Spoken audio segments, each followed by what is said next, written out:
Iceland, 2013, middle of August. I'm back.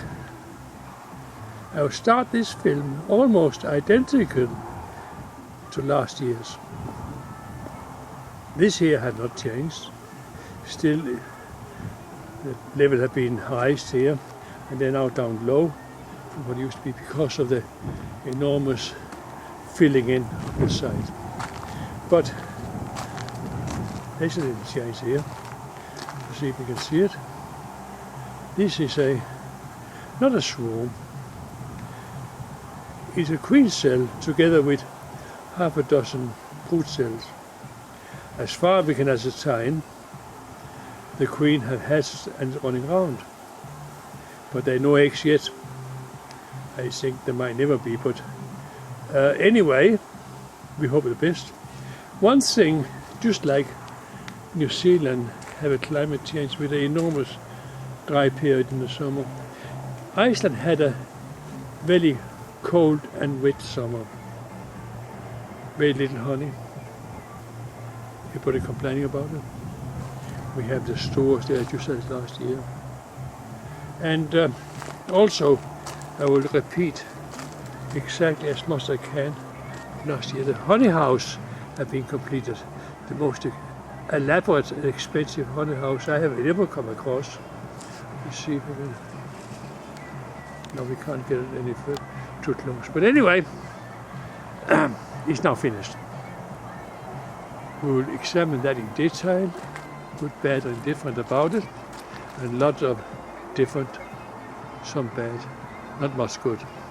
Anyway, this is a honey house built by an Icelandic billionaire now, which spare no expenditure. It would be much better if we had a course in hygienics, but that is so hygienic it could be. But really, I would say it now, not what the expense, but not what the inspector wants, and it does not coincide what the owner thinks, and that is not good. Pause. I think that was a little pine tree I caught a swarm in 3 or 4 years ago, and I think it changed. The pine trees grow all right as long as they're not too much soil scooped up around the stem. This is probably 2 meters of gravel and stone put up. They seem to survive. Quite green, growing. A lot of pine cones. I like pine trees. But here, over this muddy creek, see here, there's the railings to his new bridge just being built. He employed a carpenter full-time to create a little bridge. I'm not sure why. But anyway, that's what's happening. I can only record it as I see it. And here is the beginnings to the Riviera Bridge over this muddy channel. Built of about 10 layers of timber laminated in a bow. That's not being cheap. Glued together and bent like that. And rammed into the ground on poles. Almost, one side anyway. And I like it from one point of view. I can lean against it when I catch trout in the river. And that is exciting. I will come back to that in a little bit. Here is my fishing rod, cut down a tree, and here is the worms, and the shovel to take them up with. So, pause. Before we continue the film, just go around to the back of the honey house. It's a sort of not bad imitation boulders molded there, and double glazing windows right up to the top. And Here, on the other side, is a little lake where I catch trout. I'd like you to note between the wall and the slope down to the lake is only about 1 meter. There is about 1.5, 2 meters of gravel and stone on top of 5 meters of peat. Okay, just remember that. I put out swarm traps, a couple of them. 2009 I caught 2 swarms in swarm traps. Very rare in Iceland, but now that's what bees want to do. So if not here, when I come back from visiting all beekeepers, it's full of bees. And nobody noticed this, but I know there are no hollow trees in Iceland. They will seek and find this trap as long as there is one old frame in it. They seek a new home, and the bees don't miss much. Now we go back to where we did last year, and one next thing I did last year was to notice the temperature. And this, now we will see if you can see it. It is just on 15 degrees. As you saw, the bees were busy. Loads and loads of white clover. Let's go inside. Nothing must have happened. All the things are still. One thing did happen. His whole agency from suppliers in Denmark mainly have moved in here. Boxes of foundation on capping forks and galore, catalogs, and many bee suits, many things else. And he put in my bed here because all the log cabins have been occupied by workers, mainly due to the enormously increased demand from tourism. He can't keep up. He just cannot keep up. Unemployment and is an unknown thing, a completely unknown concept in Iceland. So anyway, let's go further and see. We're now going to the honey house, and that's what I want to talk a little bit about, the honey house. And I'm just going to pause. I brought with me a certificate I acquired, food premises inspection report, and granted to Kaitoki Abri's Aberhart, New Zealand, and all the things you have to comply with. And at the bottom there's a date when that was granted. You can see it now. Further down here, 18/6/2013. Now, all the things you have to comply with, they're listed here, and here they are ticked off as correct or not applicable. No, sorry, yeah, whatever it is. And another load ticked off. The 3 that is not applicable is, for example, toilets and whatever it is. If it's not there, he can't look at it. Get out of it. Another building. Just don't do it. Take a hygiene course and you know what the inspector wants for hamburgers, McDonald's, fish and chip shops and restaurants. I tell you right now, anybody that even dream about building a honey house, forget about what you think. It has nothing to do with it. Everything that got anything to do with it is what on this list. That and nothing else. It doesn't matter what you think about them. He will not be granted unless the inspector is satisfied. Further down. Where are we now?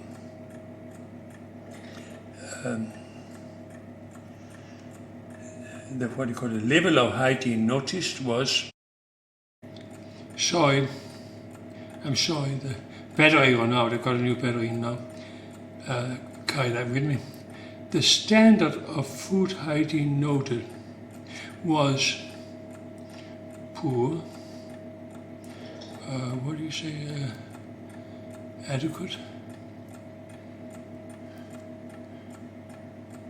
High. Excellent. And that's how it's done when the inspector arrives unannounced. I want to see it now. How about that? Now, that was how I do it. This here is a newspaper clipping from just a few days ago. Here,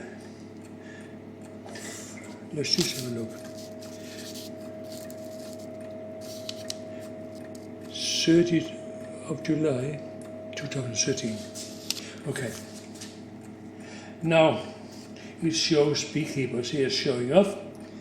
Something I would never do like that, but anyway, they do. They're very proud of it. And there's a whole story of it in Icelandic, which I cannot read. But there's just one sentence I did manage to read, that there is now 86 beekeepers in Iceland. The first year I came out here was 7. It increased to 14 the following year, then 39, and last year 60. But this time, 86.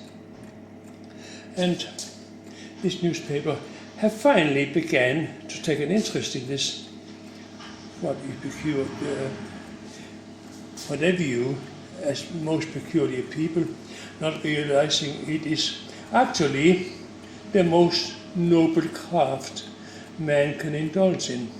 But that's not really recognized. But 86 people in Iceland recognize that, and they spend a lot of money on it. And they don't give up, even if all of them die 3 or 4 years in a row. They have no might, no sickness, but they got plenty of money, and they want to do it. Just like somebody wants a horse or a cat or whatever it is, or a dog. If it dies, it does not stop their interest in that concept or whatever it is. So, I think perhaps my efforts in this respect have helped a little bit. I hope it has. We'll just take the new things first this time, before we go back to the honey house, my little workshop, where I make DVDs. I got about 50 beekeeping films on hard drive, twin hard drive at that, and I used about 75 dishes so far. Very expensive here. I should have brought some with me, but anyway, it's about, charged about 10 times more than what they pay for made in China. But anyway, even that. Okay, so I make these DVDs, stack them up here. And the worst beekeeping films ever, bee things. And let's see now, from Paddock to Bee, I have comb honey, beekeeping for beginners, beekeeping Iceland, nice bee in Denmark, package bees, and queen excluder. What is this one? Honey house in Denmark, and many others. And each beekeeper get free of charge about 8 of these. And it's my little contribution. What's in it for me? You have to be stupid to ask us a question. You're going to get a stupid answer. And the only tourist visiting this extremely expensive country once a year, I get invited back because I do work free of charge. I travel all over the country, from beekeeper to beekeeper. They pick me up and bring me to the next one. That would cost thousands to dine at hotels and stay in hotels and pay for the travel. I pay nothing. That is my payment. A free holiday. Not some plastics I give away for your charge. But some people have really much difficulty to do anything without getting paid. Anyway, that's my way of doing that. Before we go to the next peculiarity, because I am not normal, I hate to be normal, far too many people being normal, being different is a lot more interesting. In particular, if you remember you only live once, don't ever think about being normal. It's not interesting. Here we have a 50 or 60 liter container which are filled with apples and pear juice, sugar and yeast and many other goodies, and it's now bubbling away. See if we can just hear it, if you're lucky. There's one. I think a few more seconds, there'll go another one. We'll just wait for that. Listen. Come on. Yes, you can see it coming out, coming out.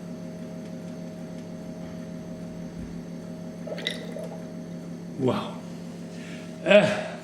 It's one of my favorite pastimes, drinking alcohol. Not just normally, I swallow it. I love it. Now, then,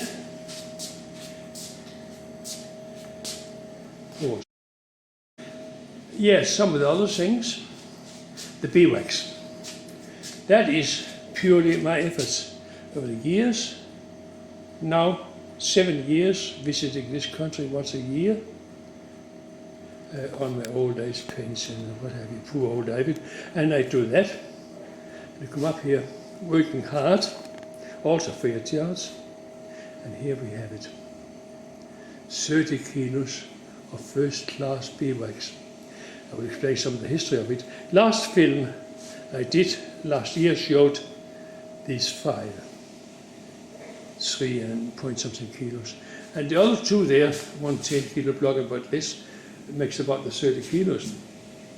And now this is, the first 2 is from Survivor from Norway, where my host went over and bundled some 20 hives in the springtime, 4 boxes high, full of wood and honey, coming in 1,000 bees a minute. Shut them up, put them in a van and back to on a ferry. 4 days later I landed in Reykjavik, and back out here 60 kilometers, they have all died.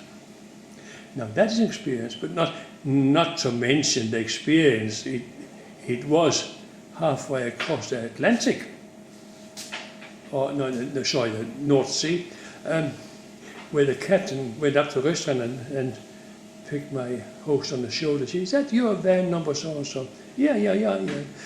Come down, have a look. He opened the windows, a bit of ventilation, and 500,000 bees come out. Shitting all over the cars. He couldn't get to his bee suit because he didn't know much about it. That wouldn't really sting at that depressed stage. But I asked him later, will you do that again? And he had just one answer. Not with that captain. And that was the history of these 2 blocks. I later extracted the beeswax and melted it down. How about that? Isn't that a fine result? But I got stung with a big stack. 3 weeks later, I arrived in Iceland, and the stack of bees attacked me. They have hatched. They should have been put on other hives. He could have rescued the brood. But anyway, I was not here to do that.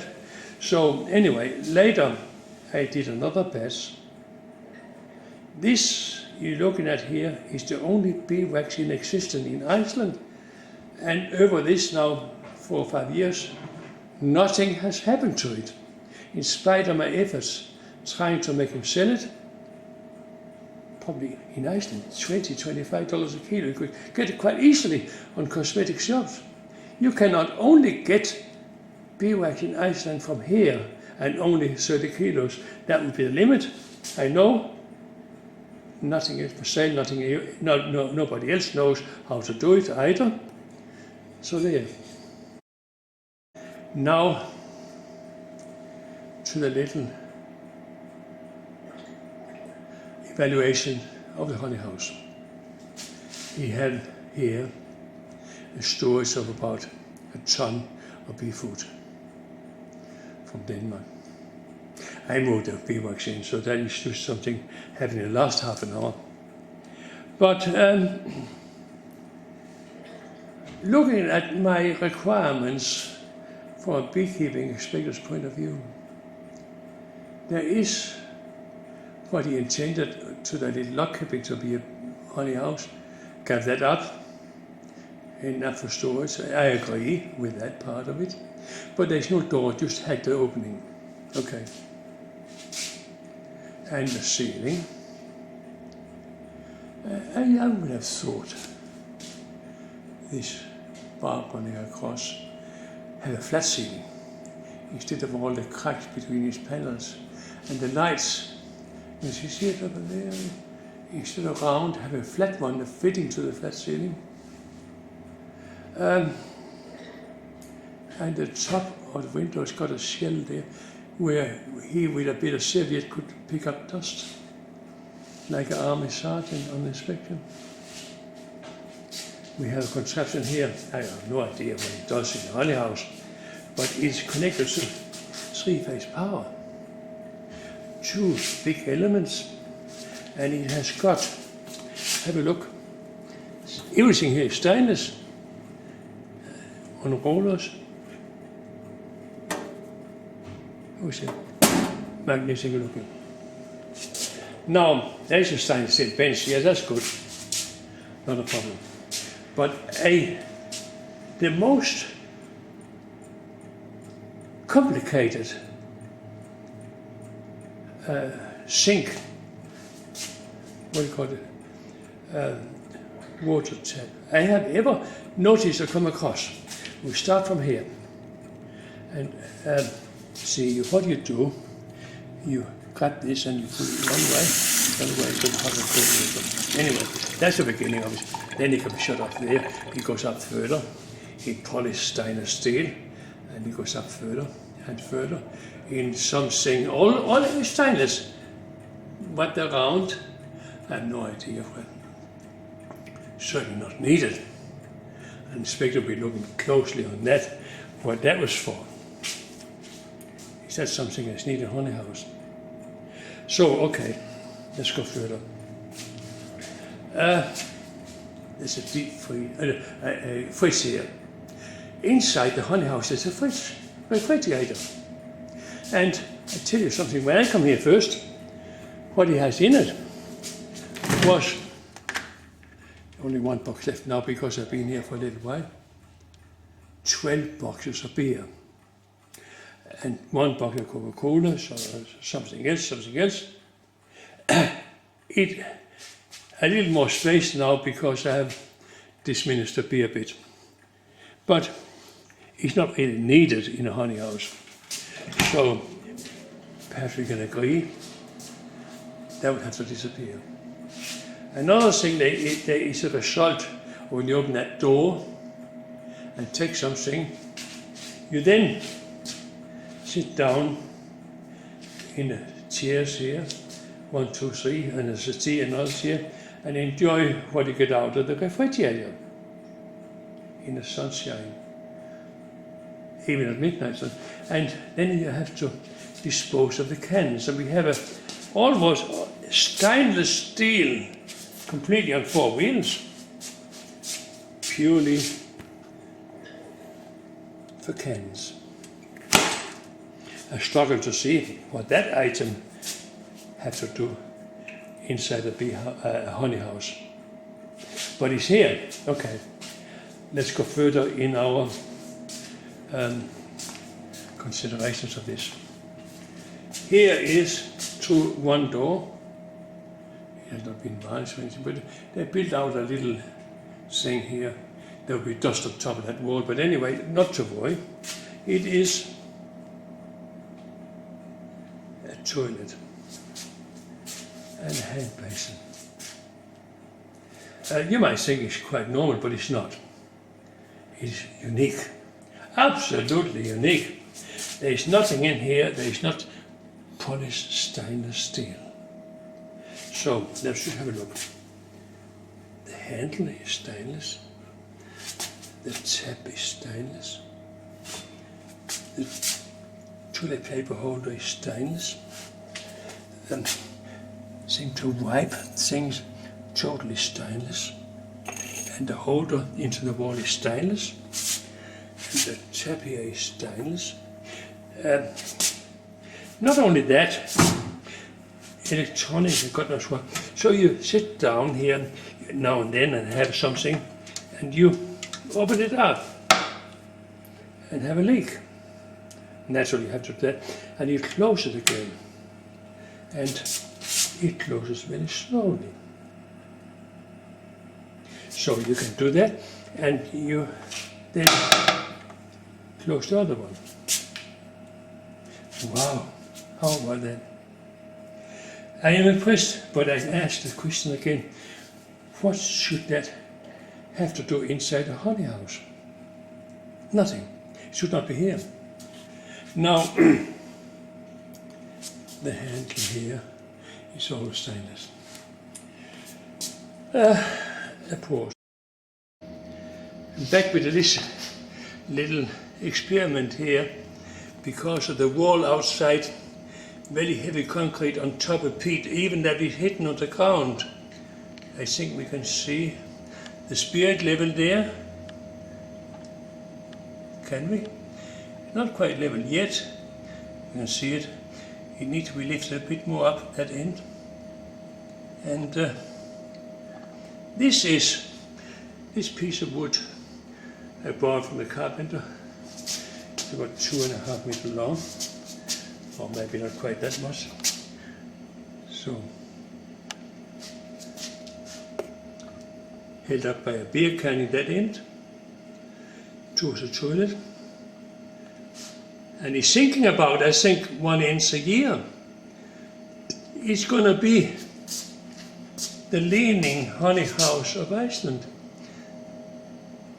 Maybe famous in that respect. But in any other respect,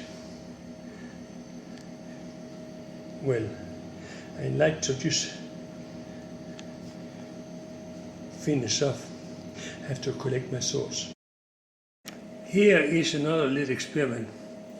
A can of beer, my favorite pastime thing, and I put it on the floor. It's resting on a little between the tiles.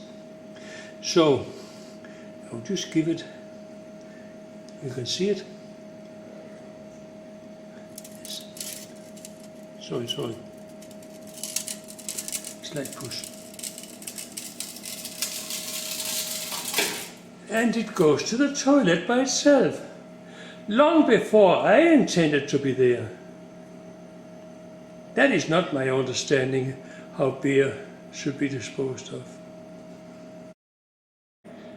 Now to the conclusion, and I've been so lucky of having excellent marking so many years in my own honey house. I took a hygiene course. I understood my opinion had no relations to what was needed, only what's on the list. Forget about your own opinion, had nothing to do with it. Your understanding doesn't count what the city council and the inspectors want. So just understand that. This man here, I will give him first high degree marks for quality, excellence and hygiene, but it does not coincide with what is required. I would say 100% not at all. There's nothing here that would please and make an inspector smiling. Not the furniture, not the storage, not the ceiling, not the light fittings. Lot of joints and holes and God knows what, and certainly not the whole building inside with the toilet and hand wash. This fridge with beer, plus the beer can thing, no. And the stove, what did that do in a honey house? And I think, and this contraption, if everything was taken out, that was not needed, there would be nothing left. And on top of that, is leaning more every year. If you call this a conclusion, I come to the conclusion. This is not a white elephant. No, not at all. It's a bit more than that. It's something they finished before it began, as far as inspection is concerned. Wow. I want to pass on a little comment because I feel a little bit guilty of being criticized, not only a host, but a billionaire. They will not be scared of paying an air ticket for me, which they have done, and here many other things. And I think he deserves respect. But one thing is, not only I enjoyed a case of beer a day, that's interesting, but also out here, past this antique clock, and looking out over the lake with a lot of hungry trouts. I cut a branch of a tree, I put a nylon cord on it with a worm, and tried to sink it into the water. I only reached 3 or 4 inches above the water before they jumped up trying to get it. And, you know, they are, it's a packet of butter, but they are not all that small. These are what I like. First class dining. There's some expense, it costs some digging and a worm. So, a little bit of credit as well.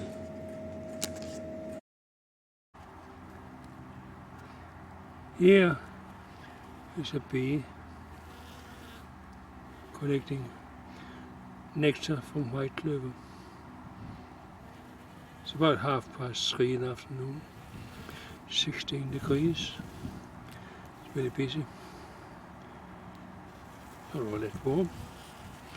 And it goes from, and just take these things this halfway down from the top. That's where the nectar is, not anywhere else. Each head had to be visited about 50 times. It's another bee, different color. Yeah, they're busy. They can only come from my host beehives. There's nothing else within 10 kilometers, just these 2 or 3 hives.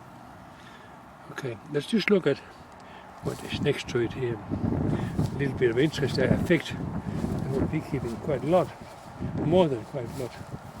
And this is a enormous shovel for a digger. I showed my previous video about development just to see now. I think this needs to be put on distance to even to begin to look at it. This thing is 1.5 meters across. And there's another contraction over there, breaking a box. And there is in the distance, the glass house, the first one, 3,000 square meters. And there is the digger over there.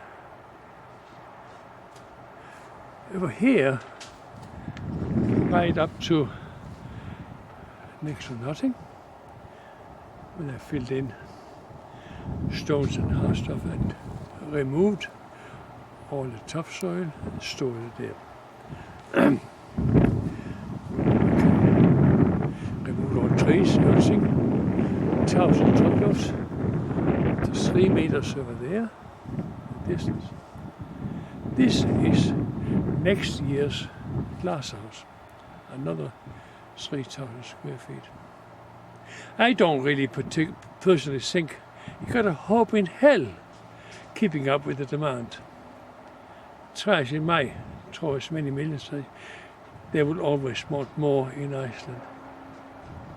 Unemployment, shortage, except it's shortage of green stuff, lettuces, salads, spinach, cottonwood. And here he is fanatic. He wants to keep up with it, but I don't think he will ever succeed. Iceland is such a fantastic tourist country and becoming known. So there. A bit more to my beekeeping film, which is part of it. Going around to the various beekeepers, my host offered me the use of quite a big four-wheel drive car with the white tires, and it's called, what do you call it? Can you see it in the front? But I flatly refused. In this modern country with side roads over older drives, I would be totally lost in the countryside and wouldn't know how to get back. So I said, no, I must decline. I do not want to supply the car free of charge. I can't do it. And my host will not be beaten. So he said, I'll supply a driver. And there he is, James. And a cell phone, which I never had before, I don't know how to use. Just push a button, he'll be at the door, supermarket, anything you want. And so, chauffeur, how about that?